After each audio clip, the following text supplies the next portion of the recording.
चौराहों पर सैकड़ों मिल जाएंगे। यकीन ना आता हो तो मिलिए, हम अपने मन से थोड़ी ना कह रहे हैं। कायदे आज़म कौन थे? मोहम्मद अली जिन्ना। हाँ, कायदे आज़म मोहम्मद अली जिन्ना कौन थे? प्रिंसिपल। कौन थे? प्रिंसिपल। प्रिंसिपल थे। कहाँ के? स्कूल के या पाकिस्तान के?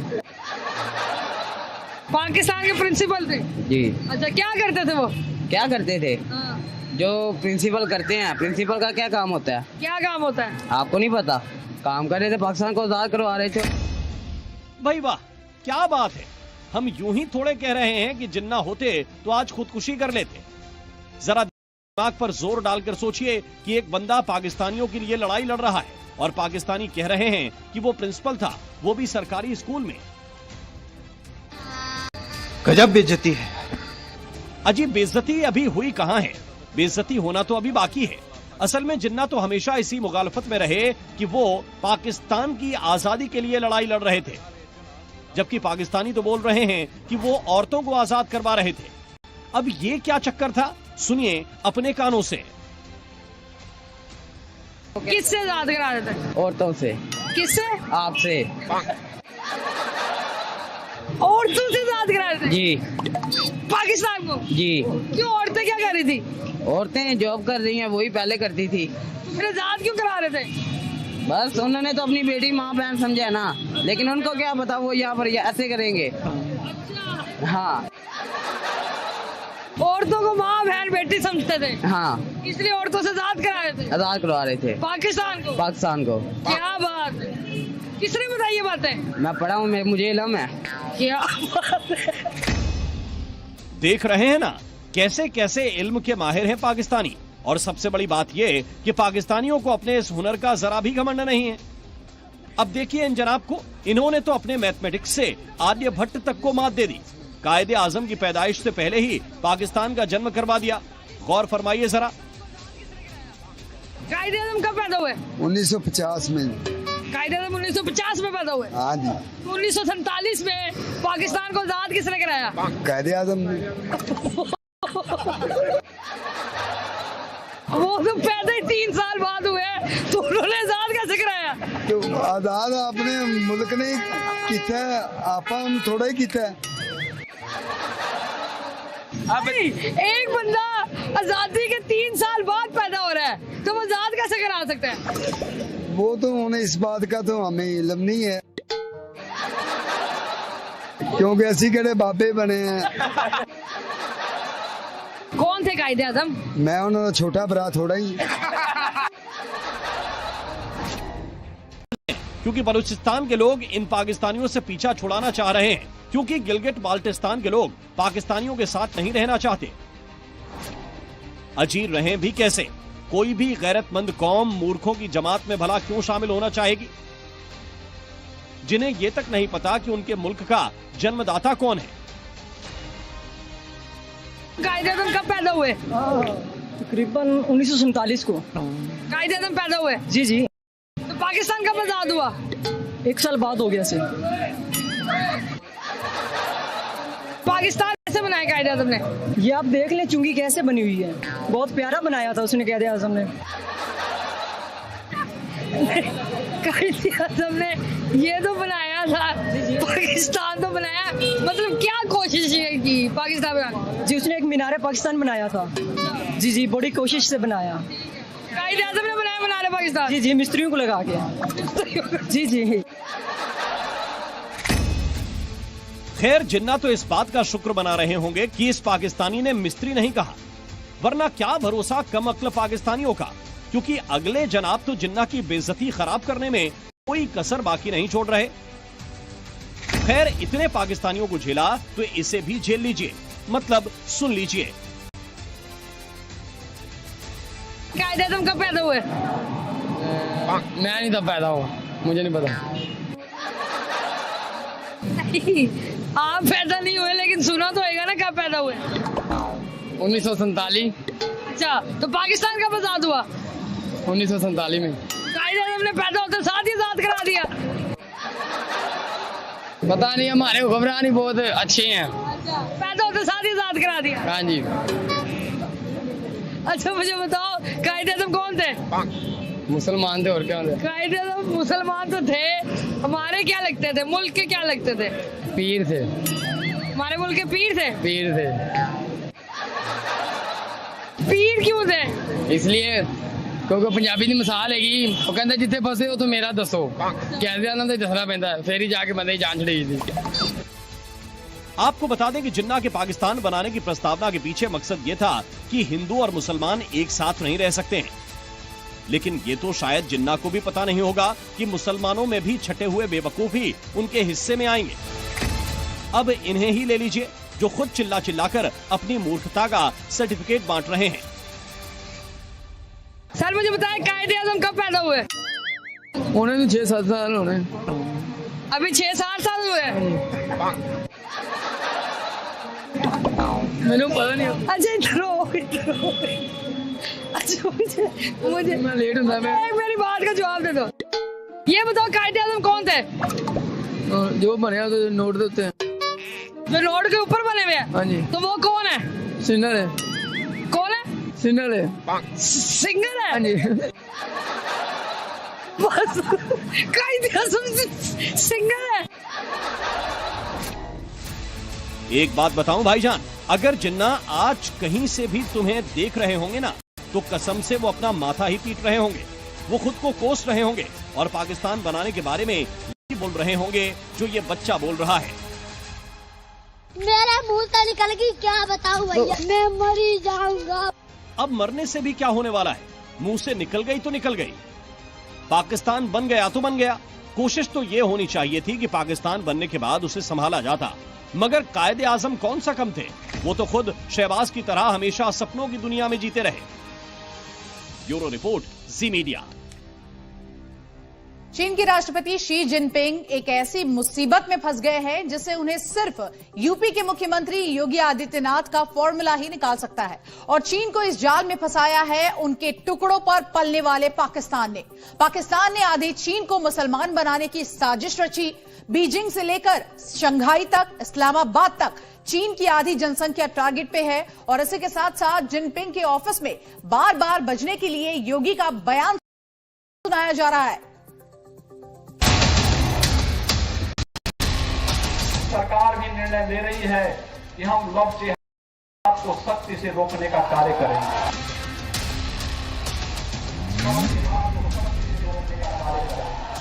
सुधरे नहीं तो राम नाम सत्य है की यात्रा अब निकलने वाली है। सुधरे नहीं तो राम नाम सत्य है की यात्रा अब निकलने वाली है।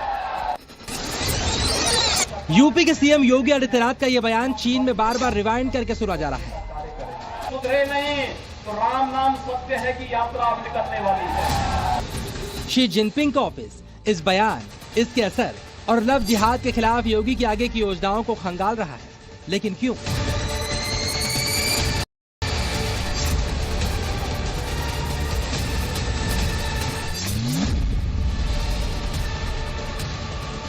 ये है पाकिस्तान के ज़ीशान अली, जो चाइनीज लड़की से शादी करके पाकिस्तान ले आए। मेरी जो इनके साथ दोस्ती हुई थी फेसबुक के ऊपर हुई थी, तो वो दोस्ती जो है मोहब्बत में तब्दील हो गई और ये चाइना से पाकिस्तान आई है मेरे पास, और यहाँ इन्होंने मेरे साथ शादी की है। अल्हम्दुलिल्लाह मुसलमान हो गई। Do you have a Urdu name? Ayesha. Ayesha, हाँ।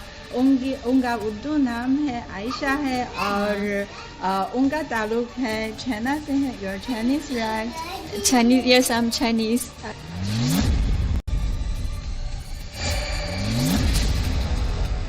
चीन के लाल रंग को छोड़कर इस चाइनीज लड़की ने हरे रंग का जोड़ा पहन लिया। इस्लाम धर्म स्वीकार कर लिया और मुसलमान हो गई। चीन की लड़की की पाकिस्तानी लड़के के साथ निकाह की तस्वीरें चीन में वायरल हैं। और पाकिस्तान के इस लव जिहाद को देखकर शी जिनपिंग के दिमाग की नसें फट रही। चीन की लड़की इस्लामी धुन में नाच रही है और शी जिनपिंग का ब्लड प्रेशर इन तस्वीरों को देखकर बढ़ रहा है, क्योंकि पाकिस्तानी लड़के किसी भी तरह चीन की लड़कियों को फंसाकर उन्हें इस्लाम धर्म स्वीकार करवा रहे हैं। ये काम बीजिंग से लेकर इस्लामाबाद तक चल रहा है। पाकिस्तानी नौजवान से दोस्ती के बाद बात शादी तक पहुंची तो चीनी दोशीज़ा ली टिंगपिंग पाकपतन पहुंच गई। नौजवान मोहम्मद शफीक का ताल्लुक पाकपतन के नवाही गांव चक आलम ढड्डी से है। लड़की ने इस्लाम कबूल करके अपना नाम आयशा रख लिया है। प्रेमी जोड़े ने इलाका मजिस्ट्रेट की अदालत में निकाह भी कर लिया। अब इस तस्वीर को देखिए, किस तरह चीन की लड़की जेसिका को हाल ही में बहला फुसलाकर एक पाकिस्तानी लड़के ने अपने मुल्क में बुलाया। फिर धर्म परिवर्तन के लिए बदनाम मौलवी मियां मिट्ठू ने उसे कलमा पढ़ाकर मुसलमान बना दिया। और पाकिस्तान के चैनल इस लव जिहाद को सिर्फ लव का नाम देकर इसे बढ़ावा दे रहे हैं।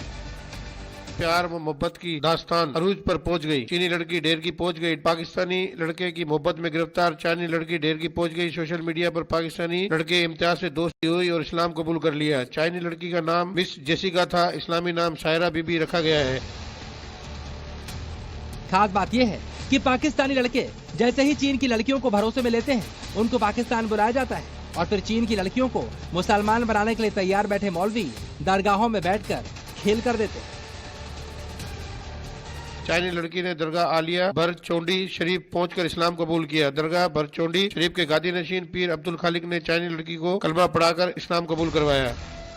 अब जिनपिंग, जिन्होंने अपने मुल्क के मुसलमानों पर काफी पाबंदियां लगा रखी हैं, उनका खून पाकिस्तान में चीन की लड़कियों के साथ चल रहे इस लव जिहाद से यकीनन खौल रहा हो।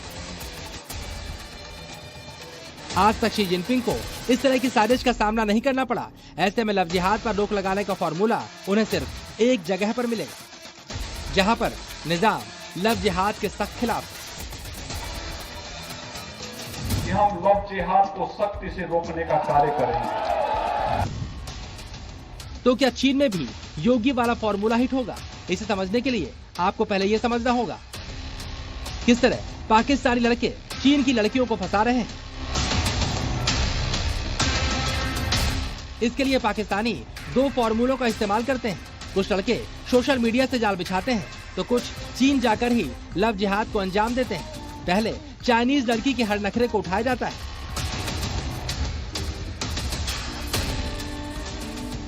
इसके बाद चीन में पाकिस्तान के लड़के उनसे रीति रिवाज से शादी कर लेते हैं। लेकिन शादी की सबसे बड़ी शर्त होती है लड़की को इस्लाम कबूल करना हो।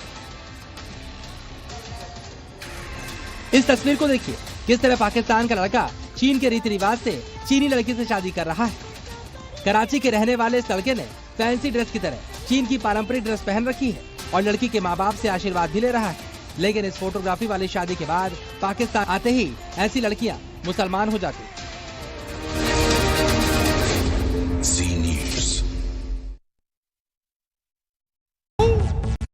भारत को सफलता की ऊंचाइयों पर ले जाता है कृषि और उद्योग, लेकिन इस कृषि उद्योग की जोड़ी को भी जरूरत है एक और साथी की, पीकेटी टायर्स, जो रखे किसान की मिट्टी का खूब ख्याल और उद्योग को ले जाए प्रगति की ओर। देश की धरती से है जुड़ना तो पीकेटी टायर्स ही अपनाना। It's finally here.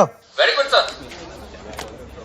ये लोग तो सही है बोल के निकल जाते हैं। क्या हुआ? मैंने म्यूचुअल फंड में पैसे डाले, लेकिन जब से इन्वेस्ट किया ना, मेरे इन्वेस्टमेंट की वैल्यू काफी डाउन है। अरे भाई सर, पोर्टफोलियो मेरा भी डाउन हुआ है। मार्केट्स का तो नेचर है ऊपर नीचे होना। जब मार्केट ऊपर जाएगा तो पोर्टफोलियो का वैल्यू भी ऊपर आएगा। हमारा काम है म्यूचुअल फंड्स में इन्वेस्टेड रहना। बात तो सही है। म्यूचुअल फंड निवेश बाजार जोखिमों के अधीन है। योजना से जुड़े सभी दस्तावेजों को ध्यान से पढ़ें। लोन मिलेगा या नहीं, ये आपके क्रेडिट स्कोर पे डिपेंड करता है। तो आज ही अपना क्रेडिट स्कोर चेक करें फ्री में पैसाबाजार.com पर। लोन की जरूरत कभी भी किसी को भी पड़ सकती है। ठीक से एक्टिंग नहीं। पैसाबाजार.com। दिल्ली विधानसभा का बजट सत्र आज से शुरू हो जाएगा। बजट सत्र की कार्रवाई हंगामेदार होने के पूरे आसार। महिलाओं को 2500 रुपए और फ्री सिलेंडर का मुद्दा उठाएगी आम आदमी पार्टी। आने वाले त्योहारों को लेकर यूपी के सीएम योगी आदित्यनाथ ने की पुलिस अफसरों के साथ बैठक। सूत्रों के मुताबिक कानून व्यवस्था की समीक्षा के दौरान सीएम योगी ने लखनऊ के कमिश्नर को लगाई फटकार।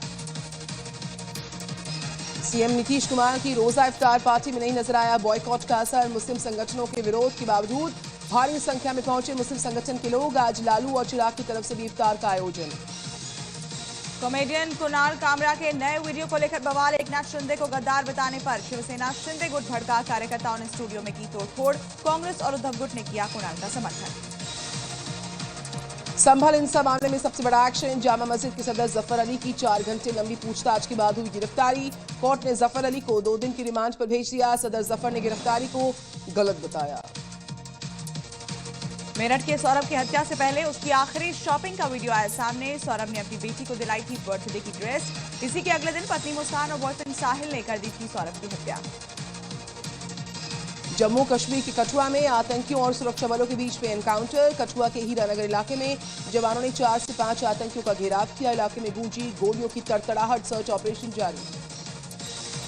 औरंगजेब विवाद पर आरएसएस का बड़ा बयान। दत्तात्रेय होसबोले ने कहा, भारत के विरोधी नहीं हो सकते हमारे आदर्श। स्वतंत्रता संग्राम केवल अंग्रेजों के खिलाफ नहीं था। दारा सिकोह को क्यों भूले लोग। संभल और बहराइच के बाद सैयद सालाह और मसूद गाजी की प्रयागराज दरगाह पर विवाद पहुंच गया है। अब गाजी मियां की दरगाह पर प्रशासन ने लगाया ताला। दरगाह परिसर ने ताले के बाद दिखा सन्नाटा। और उज्जैन के महाकाल मंदिर में सुरक्षा में स्टेन। महाकाल मंदिर में फर्जी अनुमति से प्रवेश की कोशिश। मुंबई के युवक पर केस दर्ज।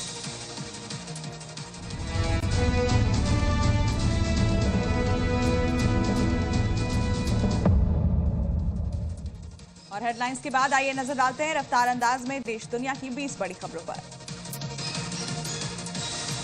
कॉमेडियन कुणाल कामरा के नए वीडियो को लेकर हंगामा बरपा है। एकनाथ शिंदे पर दिए बयान को लेकर शिवसेना शिंदे गुट भड़क गया। मुंबई में कार्यकर्ताओं ने स्टूडियो में की तोड़फोड़। एफआईआर दर्ज।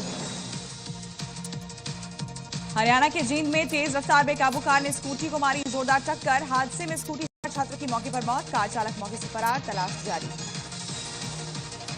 यूपी के हरदोई में अनियंत्रित पिकअप ने सीएनजी मशीन में मारी टक्कर। बड़ा हादसा होने से टल गया। पेट्रोल पंप पर हड़कंप मच गया। पिकअप ड्राइवर मौके से फरार। घटना वहां पर लगे कैमरे में रिकॉर्ड की गई। मध्य प्रदेश के नर्मदापुरम से हैरान करने वाला वीडियो आया सामने। जानबूझकर चलते ट्रक के नीचे आया युवक। ट्रक की चपेट में आने से युवक की मौके पर ही मौत। राजस्थान के जयपुर में बदमाशों ने कार में लगा दिया आग। पूरी वारदात लगे कैमरे में वहां पर रिकॉर्ड हुई। पेट्रोल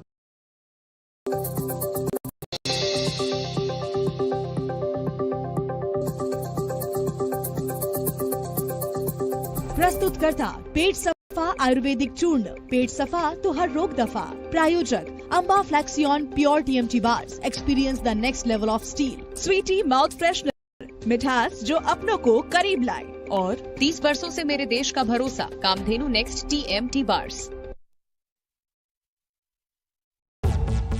भारत को सफलता की ऊंचाइयों पर ले जाता है कृषि और उद्योग, लेकिन इस कृषि उद्योग की जोड़ी को भी जरूरत है एक और साथी की, पीकेटी टायर्स, जो रखे किसान की मिट्टी का खूब ख्याल और उद्योग को ले जाए प्रगति की ओर। देश की धरती से जुड़ना तो पीकेटी टायर्स ही अपनाना। दिल्ली विधानसभा का बजट सत्र आज से शुरू हो जाएगा। बजट सत्र की कार्रवाई हंगामेदार होने के पूरे आसार। महिलाओं को 2500 रुपए और फ्री सिलेंडर का मुद्दा उठाएगी आम आदमी पार्टी। आने वाले त्योहारों को लेकर यूपी के सीएम योगी आदित्यनाथ ने की पुलिस अफसरों के साथ बैठक। सूत्रों के मुताबिक कानून व्यवस्था की समीक्षा के दौरान सीएम योगी ने लखनऊ के कमिश्नर को लगाई फटकार।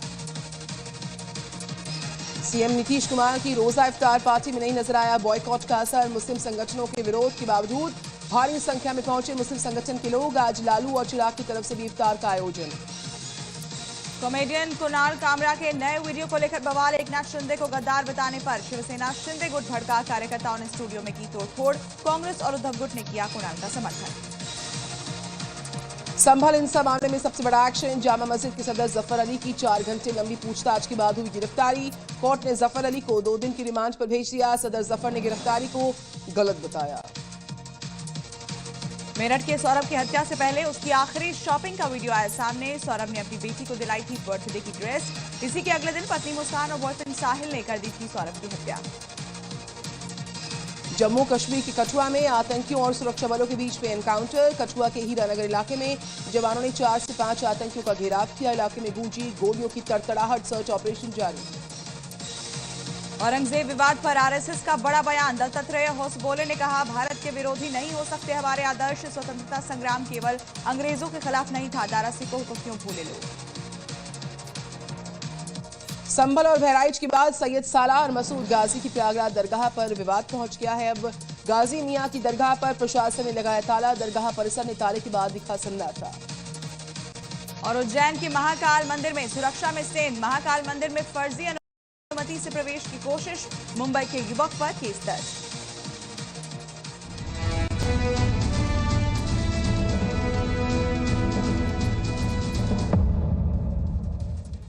और हेडलाइंस के बाद आइए नजर डालते हैं रफ्तार अंदाज में देश दुनिया की 20 बड़ी खबरों पर। कॉमेडियन कुणाल कामरा के नए वीडियो को लेकर हंगामा बरपा है। एकनाथ शिंदे पर दिए बयान को लेकर शिवसेना शिंदे गुट भड़क गया। मुंबई में कार्यकर्ताओं ने स्टूडियो में की तोड़फोड़, एफआईआर दर्ज। हरियाणा के जींद में तेज रफ्तार बेकाबू कार ने स्कूटी को मारी जोरदार टक्कर। हादसे में स्कूटी सवार छात्र की मौके पर मौत, कार चालक मौके से फरार, तलाश जारी। यूपी के हरदोई में अनियंत्रित पिकअप ने सीएनजी मशीन में मारी टक्कर, बड़ा हादसा होने से टल गया। पेट्रोल पंप पर हड़कंप मच गया, पिकअप ड्राइवर मौके से फरार, घटना वहां पर लगे कैमरे में रिकॉर्ड की है।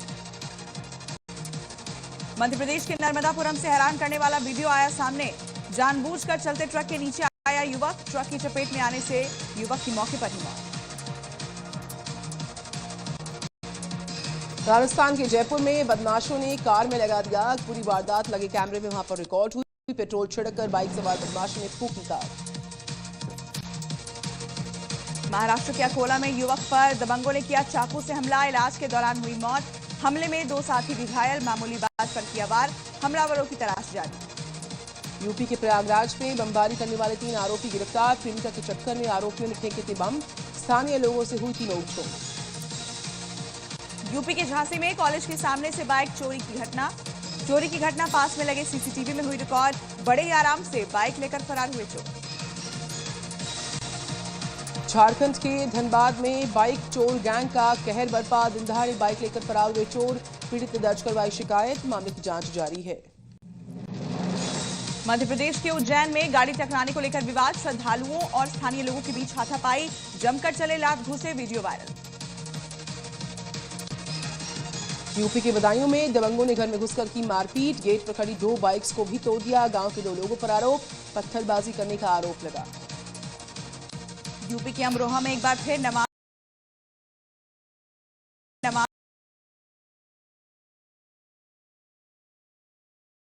स्वागत है आपका, आप देख रहे हैं जी न्यूज, मैं हूं आपके साथ पूजा। सुबह के 10 बजे का समय होने को है, आप देख रहे हैं जी न्यूज। और 50 कॉमेडियन कुणाल कामरा के नए वीडियो को लेकर हंगामा बरपा, एकनाथ शिंदे पर दिए बयान को लेकर शिवसेना शिंदे गुट भड़क गया। मुंबई में कार्यकर्ताओं ने स्टूडियो में तोड़फोड़ की, एफआईआर दर्ज हुई। कॉमेडियन कुणाल कामरा में उद्धव गुट और कांग्रेस, स्टूडियो में तोड़फोड़ के बाद कामरा का ट्वीट लिखा, राहुल गांधी की तरह हाथ में संविधान। शिवसेना नेता राहुल कनाल के खिलाफ एफआईआर, कनाल सहित 40 लोगों के खिलाफ मामला दर्ज। शिवसेना का युवा सेना महासचिव कनाल है। कुणाल कामरा के विवादित बोल पर भड़के बीजेपी नेता राम कदम, बोले ये महाराष्ट्र की भूमि का अपमान, कुणाल जहां दिखे उसका मुंह काला करेंगे। आज से दिल्ली विधानसभा का बजट सत्र होगा शुरू, कल पेश होगा दिल्ली का बजट, 28 मार्च तक चलेगा सत्र, कार्रवाई हंगामेदार होने के पूरे आसार। नागपुर हिंसा के मास्टरमाइंड फहीम के घर चलेगा बुलडोजर, नगर निगम ने भेजा नोटिस, अवैध निर्माण का आरोप, फहीम के घर भारी पुलिस बल तैनात। वक्फ बिल के खिलाफ all India Muslim personal law board ने किया आंदोलन का ऐलान, पटना और विजयवाड़ा में होगा प्रदर्शन, 26 मार्च को पटना और 29 मार्च को विजयवाड़ा में विरोध होगा। वक्फ को लेकर जगदंबिका पाल ने विपक्ष को घेरा, बोले विपक्ष देश में अराजकता फैला रहा, वक्फ के खिलाफ प्रदर्शन की धमकी देना ठीक नहीं। सौरभ हत्याकांड को लेकर मेरठ जेल प्रशासन ने जानकारी दी, बेटी से नहीं मिलना चाह रही मुस्कान ने बेटी से मिलने की कोई बात ही नहीं रखी। मेरठ के सौरभ की हत्या से पहले की तस्वीर आई सामने, बेटी को बर्थडे ड्रेस दिलाई, अगले दिन पत्नी और उसके प्रेमी ने कर दी थी हत्या। मेरठ हत्याकांड को लेकर हिमाचल की पुलिस की कार्रवाई सामने आ रही है, दोनों आरोपी जिन होटल से ठहरे थे उनसे की पूछताछ, आज शाम तक शिमला कसोल पहुंचेंगी यूपी की टीम, यूपी पुलिस की टीम, ये सूत्रों के हवाले से ब्रेकिंग न्यूज है। मेरठ में मुस्कान को नशे की दवा देने वाले मेडिकल स्टोर पर रेड, फोन में पर्चा दिखाकर आरोपी पत्नी ने खरीदी थी नींद की दवा, मेडिकल स्टोर पर भी कार्रवाई संभव।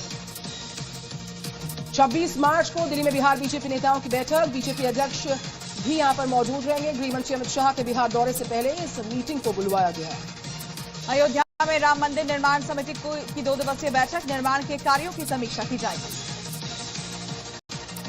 आज लखनऊ में सीएम योगी आदित्यनाथ करेंगे प्रेस कॉन्फ्रेंस। राज्य में सरकार के 8 साल पूरे होने पर प्रेस वार्ता।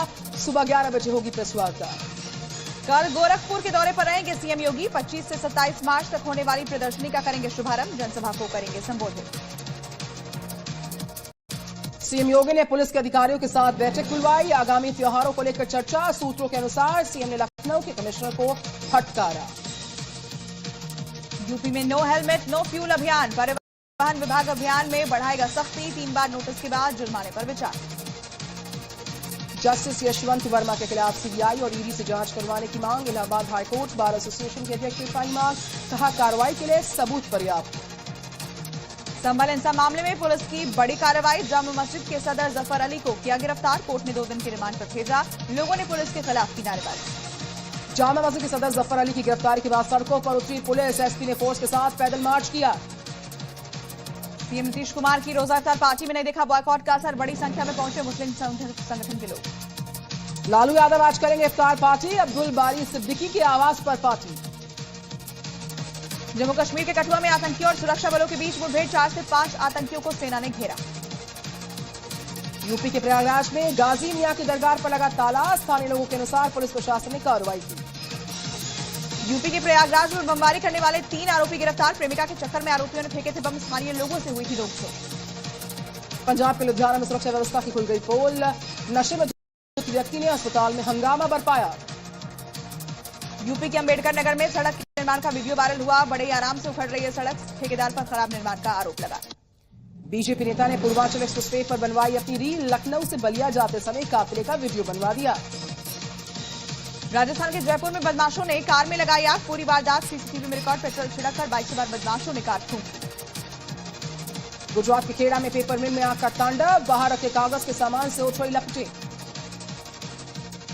महाराष्ट्र के ठाणे में सड़क किनारे खड़े कबाड़ ऑटो में लगी आग। अज्ञात कारणों से आग भड़की। राजस्थान के श्रीगंगानगर में ट्रैक्टर ट्रॉले में टक्कर हो गई थी। उसके बाद आग लग गई। इस बीच जमकर लोगों का हुजूम हाईवे पर दिखा। पंजाब के लुधियाना में एक गोदाम में लगी भीषण आग। गोदाम के बाहर रखे पाइपों में अचानक आग भड़की। फायर ब्रिगेड की गाड़ियों ने आग पर काबू पाया। राजस्थान के बारां में नाहरगढ़ के जंगल में भयंकर आग लगी। 15 दिन में 3 बार ऐसा हुआ। हरियाणा के जींद में तेज रफ्तार बेकाबू कार ने मारी जोरदार टक्कर। हादसे में स्कूटी सवार छात्र की मौके पर ही मौत। यूपी के हरदोई में अनियंत्रित पिकअप में सीएनजी मशीन ने मारी टक्कर। बड़ा हादसा होने से टल गया। एमपी के उज्जैन में गाड़ी टकराने को लेकर विवाद। श्रद्धालुओं और स्थानीय लोगों के बीच हुई हाथापाई। जमकर चले लाखों से वीडियो वायरल। यूपी के अमरोहा में एक बार फिर से नमाज के बाद मारपीट। बच्चों को लेकर बढ़ गया विवाद। यूपी के अलीगढ़ में नकली करेंसी के नेटवर्क का भंडाफोड़। बांग्लादेशी नागरिक समेत 3 गिरफ्तार। 77,000 की नकली करेंसी जब्त। महाराष्ट्र के अंकोला में युवक पर दबंगों ने किया चाकुओं से वार। इलाज के दौरान युवक ने दम तोड़ दिया। झारखंड के धनबाद में बाइक चोर का कहर। दिन दहाड़े बाइक लेकर फरार हुए चोर। पीड़ित ने दर्ज कराई शिकायत। मामले की जांच जारी। यूपी के बदायूं में दबंगों ने घर में घुसकर मारपीट की। गेट पर खड़ी 2 बाइक को भी तोड़ दिया। एमपी के टीकमगढ़ में बिजली विभाग की टीम पर हमला। बिजली बिल न देने पर कुर्की की कार्रवाई कर ली गई थी टीम। ट्रैक्टर की कुर्की करते वक्त वार किया गया। तुर्की के इस्तांबुल में मेयर की गिरफ्तारी का जोरदार हुआ विरोध। हजारों की संख्या में सड़कों पर उतरे लोग। तुर्की में इस्तांबुल की मेयर की गिरफ्तारी के बाद बवाल। प्रदर्शनकारियों ने पुलिस पर फेंके पटाखे। पुलिस ने प्रदर्शनकारियों पर छिड़का स्प्रे। अमेरिका के न्यू जर्सी में भड़की जंगलों की आग। वेटरन स्टेट फॉरेस्ट में हालात बहुत ही खतरनाक। ब्राजील के टेरासेना में भयंकर बाढ़। सड़कों पर दिखा पानी का सैलाब। कई इलाकों में मची भारी तबाही। कुवैत में धूल भरी आंधी ने कहर बरपा दिया। तूफान हवाओं की वजह से उड़ गए लोगों के टेंट। चीन के हुबई में पानी का पाइप फटा। एकदम से बन गए बाढ़ जैसे हालात। कई दुकानों में पानी घुसा।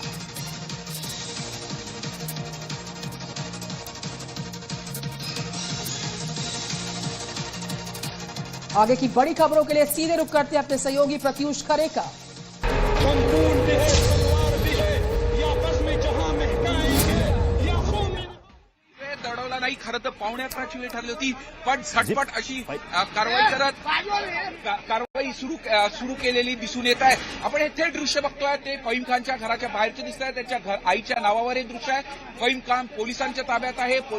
त्याला कोठडी सुनावण्यात आलेली आहे.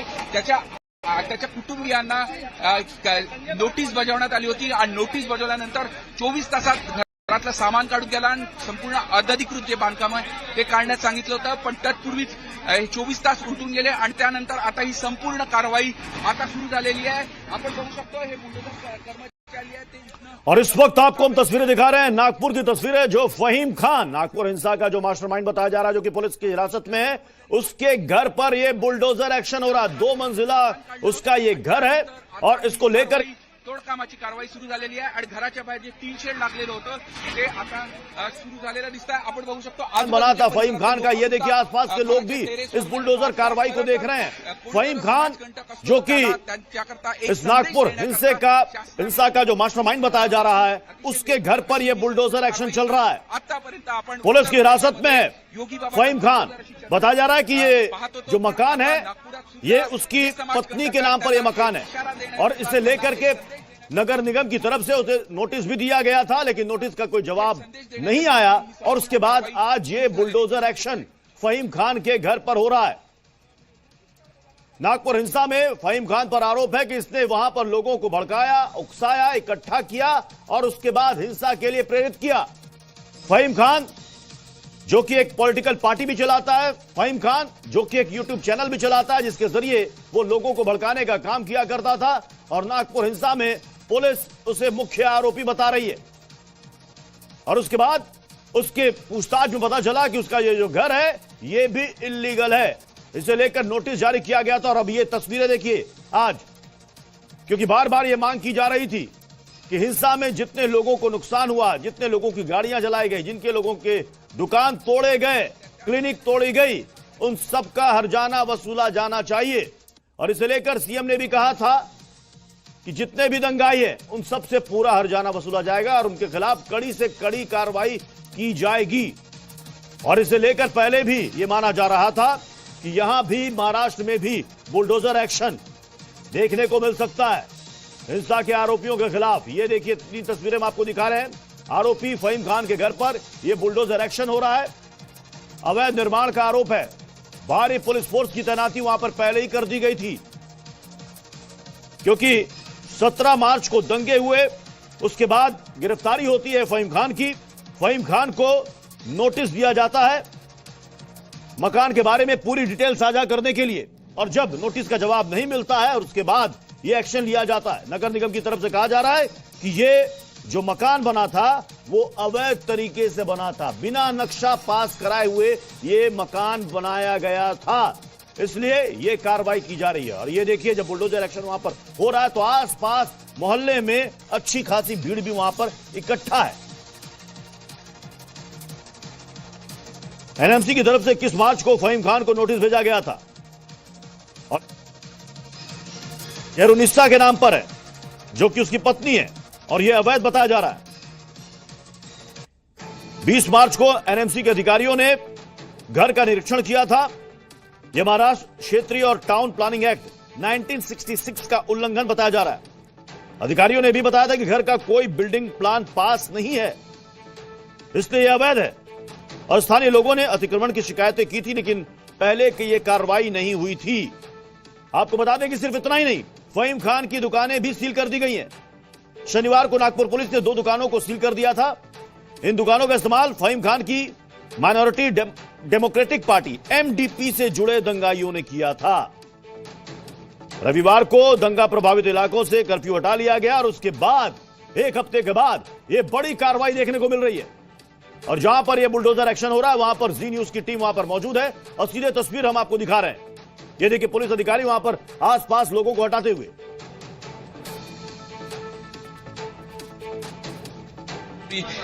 उन्होंने पाहनी की है और अभी थोड़ी देर में 11 बजे के आसपास हम देख सकते हैं कि वो कार्रवाई शुरू करने वाले हैं. फहीम के घर का ये दृश्य देख सकते हैं. पूरा घर के अंदर का पूरा सामान निकाला गया है. एनएमसी के कर्मचारी यहाँ पे पहुंच रहे हैं और जो कुछ बाकी का सामान है, जो कुछ बचा कुचा सामान है, वो भी निकाला जा रहा है. एनएमसी की कर्मचारी, ये हथौड़ा भी यहाँ पे पहुंच चुका है. हम देख सकते हैं ये हथौड़ा लेके पूरी कार्रवाई होगी. यहाँ पे बुलडोजर चलने वाला है, ऐसी भी जानकारी है. और 11 बजे के आसपास ये पूरी कार्रवाई इस इलाके में शुरू होने की बात बताई जा रही है. अभी ये दृश्य देख रहे हैं, ये फहीम के घर का है. कुछ सामान घर में बचा हुआ था, वो एनएमसी के कर्मचारी निकाल रही है. पूरा सामान निकालने के बाद एनएमसी के कर्मचारी ये कार्रवाई शुरू करने वाले. पूरे घर की घर में आके पूरी देख चुके हैं। कुछ सामान तो बचा कि नहीं ये पूरे देख लिया और उसके बाद ये एनएमसी के तरफ से ये पूरी कार्रवाई की जा रही है। और जो नेबर में बाजू के घर के बाजू में जो लोग रहते हैं उनको भी बताया जा रहा है कि थोड़ी देर में यहाँ पे कार्रवाई शुरू होने वाली है। अभी फहीम के घर के बाहर से पूरा सामान निकालना शुरू हो चुका है।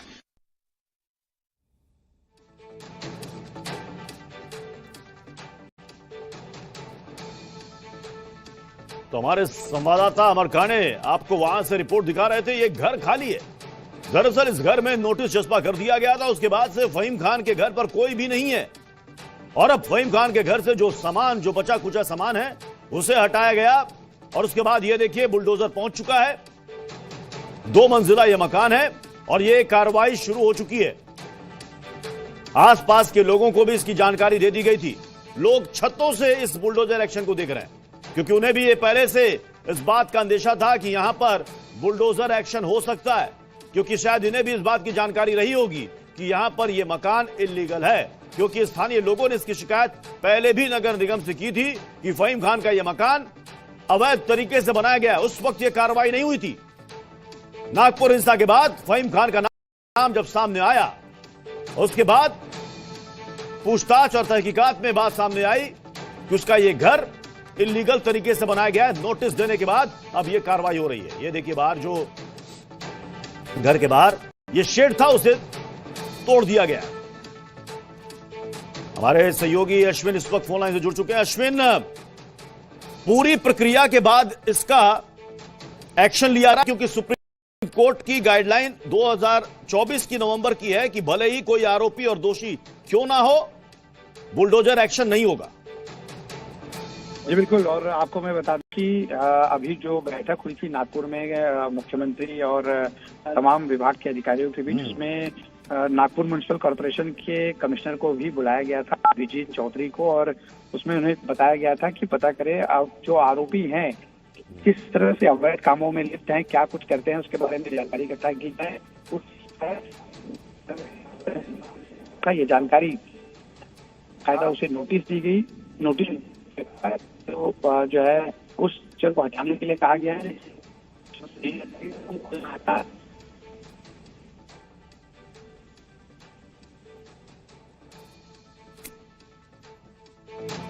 तो आपको दिखा रहे हैं ये तस्वीर जहां पर बुलडोजर पहुंच चुका है और एक्शन शुरू हो चुका है। लेकिन आसपास आप देखिएगा तो वहां पर पुलिस फोर्स की भी अच्छी खासी तैनाती है कि वहां पर कोई हंगामा या बवाल ना हो। हालांकि लोगों को पहले बता दिया गया था कि यहां पर बुलडोजर एक्शन होने वाला है और आसपास लोग जो इकट्ठा भी हो रहे हैं, पुलिस उनको वहां से दूर कर रही है। 2 तस्वीरें हम आपको दिखा रहे हैं। देशद्रोह का मुकदमा भी दर्ज हो गया है फहीम खान के खिलाफ। पुलिस की हिरासत में है फहीम खान और अब फहीम खान के घर को तोड़ा जा रहा है, उसे ध्वस्त किया जा रहा है। ये वो घर है जो बताया जा रहा है कि वो इल्लीगल है, अवैध तरीके से बनाया गया है और बाकायदा इसको लेकर नोटिस भी फहीम खान को भेजा गया था। और जब नोटिस का जवाब नहीं आया, उसके बाद यह कार्रवाई की जा रही है। टॉप एंगल से हम आपको ये तस्वीरें दिखा रहे हैं। देखिए यहां पर नगर निगम के कर्मचारी और नगर निगम के कर्मचारियों के साथ साथ वहां पर पुलिस फोर्स की अच्छी खासी तैनाती दिख रही है। 2 मंजिला यह मकान है फहीम खान का। यह बताया जा रहा है 86 वर्ग मीटर का यह घर है जो कि उसकी पत्नी के नाम पर है।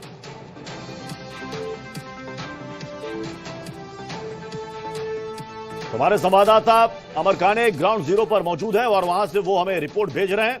उन्होंने ये भी दिखाया कि कैसे उसके घर से पहले सामान हटाया गया, क्योंकि जब नोटिस दिया गया उसके बाद फहीम खान के घर से हर कोई जा चुका है। घर खाली है, मकान खाली है। जो बचा कुचा सामान था उसे हटाया गया और अब यहां पर बुलडोजर एक्शन हो रहा है। सबसे पहले घर के बाहर जो ये टीन की शेड है उसे तोड़ा गया। ये देखिए,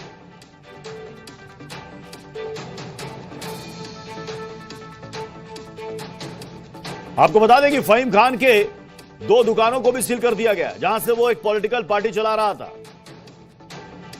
माइनॉरिटी डेमोक्रेटिक पार्टी, और यहीं से दंगे की साजिश भी रची जा रही थी। इस मामले का मास्टरमाइंड बताया जा रहा है फहीम खान को और अब यह बुलडोजर एक्शन देखने को मिल रहा है, क्योंकि ये मांग की जा रही थी लोगों की तरफ से जिन्हें नुकसान पहुंचा है उस हिंसा में। वो कह रहे थे दोषियों के खिलाफ कड़ी से कड़ी कार्रवाई होनी चाहिए। और सीएम ने भी ये बात पहले ही कही थी कि जो भी इस मामले में दोषी है उसके खिलाफ कड़ी कार्रवाई की जाएगी। 100 से ज्यादा लोगों की इस मामले में गिरफ्तारी हो चुकी है और कई लोगों को सीसीटीवी के आधार पर चिन्हित किया गया है। लेकिन फहीम खान जो कि थाने के बाहर उस दिन इकट्ठा कर रहा था, लोगों को भड़का रहा था और उसके बाद शाम के वक्त यह हिंसा भड़की थी, इस पर इसका अहम रोल बताया जा रहा था। और अब नागपुर में जब कर्फ्यू हटा है 1 हफ्ते के बाद, तब यहां पर अब नगर निगम की तरफ से यह बुलडोजर कार्रवाई की जा रही है। यह देखिए, यही वो फहीम खान है जिस पर देशद्रोह का मुकदमा दर्ज हुआ है और अब इसके घर पर यह बुलडोजर एक्शन हो रहा है।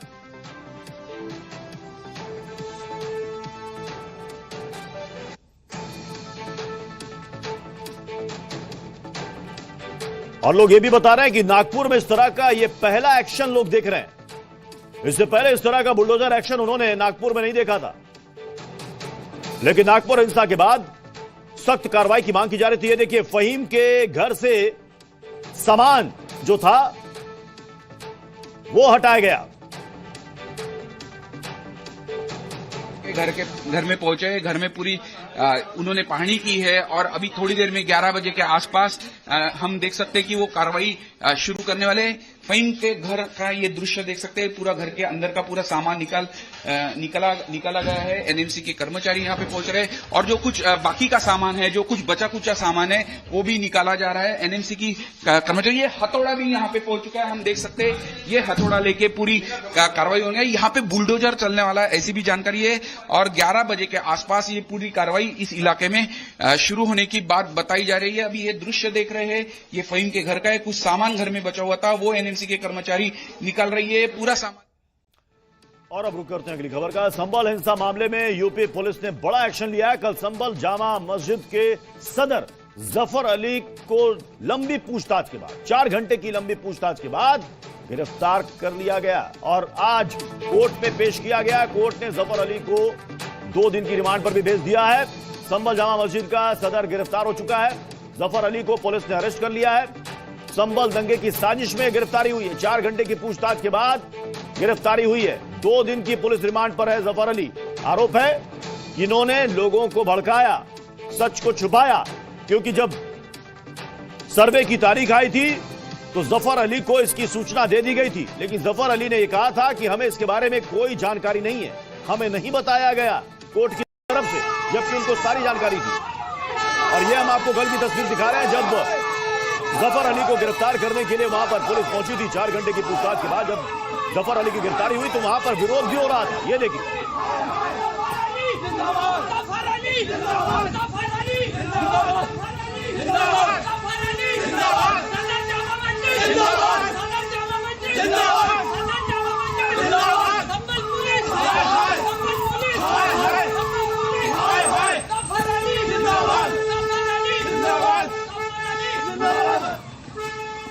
और सीधे रुक करते हैं संभल का। ब्रजेश हमारे साथ इस पर जुड़ चुके हैं। ब्रजेश, अब ये बताइए, जफर अली की गिरफ्तारी के वक्त विरोध किया गया, हमने देखा संभल पुलिस हाय के नारे भी लगे, इस वक्त क्या माहौल है वहां पर?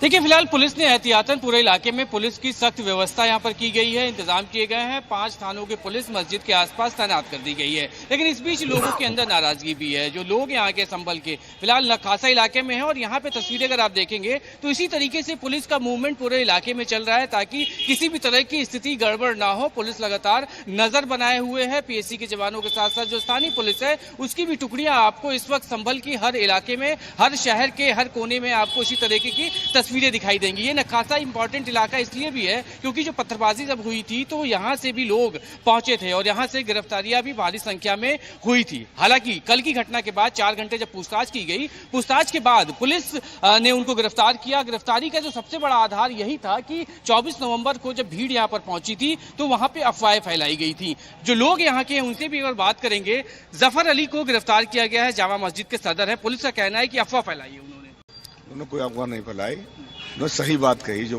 उन्होंने सही घटना देखी थी वही घटना देखी, वही बात बताई। क्या आपको जानकारी है कौन सी बात को लेकर अफवाह नहीं फैलाई और सही जानकारी क्या दिया था? अफवाह ये नहीं फैलाई कि मतलब उनकी वजह से कुछ झगड़ा चलता हुआ है। उन्होंने तो सही बात बताया कि टैंक का पानी निकलने के लिए मना करा गया था एसडीएम साहब ने, लेकिन उन्होंने जो है डीएम साहब की एसडीएम साहब ने न मानी और पानी निकलवाया, जबकि डीएम साहब ने कहा था डंडे से नाप लिया जाए तो ज्यादा अच्छा रहेगा। लेकिन फिर पुलिस तो यही तर्क दे रही है कि अफवाह फैली, भीड़ इकट्ठा हुई और भीड़ ने पथराव कर दिया। अब पुलिस तो जो चाहे वो कह सकती है, कोई दिक्कत की बात नहीं। पुलिस के पास आधार भी है उस बात का। उनके पास भी आधार यही है, वो अंदर खुद मौजूद थे सदर साहब, उसके बावजूद यानी गलत गिरफ्तारी है। बिल्कुल गलत गिरफ्तारी है जो लोग यहाँ के। और इस बीच पुलिस आप देखते रहिए, पुलिस लगातार इस इलाके में मूवमेंट कर रही है। जफर अली को गिरफ्तार किया गया, क्या कहोगे भैया? जी मैं तो कुछ जानता नहीं। जामा मस्जिद के सदर है। जामा मस्जिद के सदर है, बताइए। छोड़ा जावे मैंने, गलत कराया नहीं, पुलिस करी भड़काऊ बात कही थी उन्होंने। नहीं गलत किया उन्होंने, पुलिस ने गलत कह रही, पुलिस गलत कह रही है। हाँ सही भड़काव दिया उन्होंने, बिल्कुल सही। अपनी जामा मस्जिद की नहीं बोला उन्होंने छोड़ा जावे उनको छोड़ा जाए। ये स्थानीय लोग यहाँ के नखासा के इलाके के लोग हैं और भी लोगों से बात करते हैं। चाचा, गिरफ्तारी हुई है, क्या कुछ कहेंगे?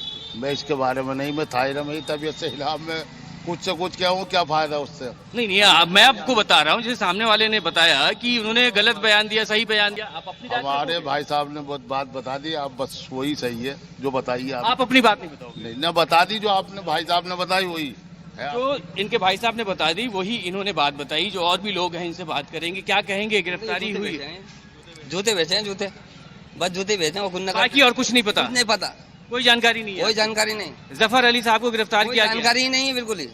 मैं आपको बता रहा हूँ, जानकारी दे ना हमें जानकारी लेनी है ना, तो लेनी ही नहीं है आपको, तो इनको जानकारी नहीं लेनी है। और जो यहाँ के लोग हैं उनसे भी बात करेंगे, क्योंकि नाराजगी कल हुई थी और लगने नारेबाजी भी सुनी थी जिसमें लोगों ने नारेबाजी की थी। बाकी जो और लोग हैं उनसे बात करते हैं।